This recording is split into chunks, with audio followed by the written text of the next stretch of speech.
Hi, you live in Boston in 1642. That means you're a Puritan, and that means you're meant to horse shame people.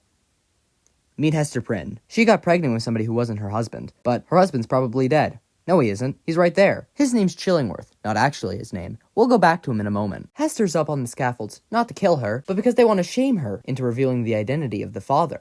Tell us who the father is, says real-life Governor Richard Bellingham. Yes, save his soul, says Arthur Dimmesdale, totally not incriminating himself as the father of the child. No, says Hester. All right, says the governor.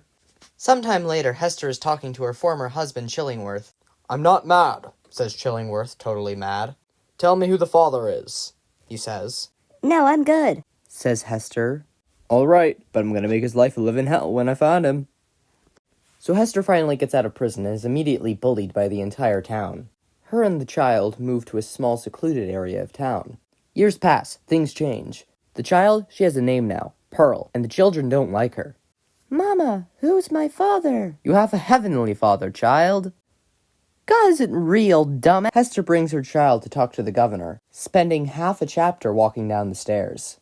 Where do you originate, child? My mother made me from a plum. Hester, what the hell is wrong with your child? Meanwhile, Chillingworth is pretending to be a doctor. Dimmesdale becomes ill, can't imagine why. Well, son, I believe this sickness is one of the heart and the mind. Can't imagine why you'd have one of those, right, Dimmesdale? Shit, he's onto me. God, I feel so guilty about my past sins. Maybe you could try, actually raising the kid with me? No. Hester decides to confront Chillingworth herself. It doesn't go anywhere.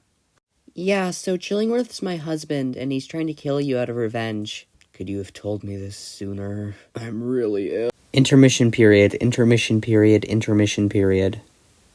Oh, Pearl, isn't it such a great time to be alive? Mama, where's the scarlet letter? Oh, Hester and Dimmesdale actually figure out that they don't need to stay in Boston, and plan to leave. But oh shit, Chillingworth's gonna go on the same boat. How are they gonna get out of this situation? I'm Pearl's father. I should have stood on these scaffolds years ago, says Dimmesdale on the brink of death. Pearl, forgive me for not standing with you. Okay. And then Dimmesdale dies. About a year later, Chillingworth dies of unknown causes, giving all of his money to Pearl. Hester and Pearl move to Europe. But a few decades later, Hester moves back to Boston, where she lives out the rest of her days, ultimately buried next to Dimmesdale under the Scarlet Letter. And the governor was there, I guess.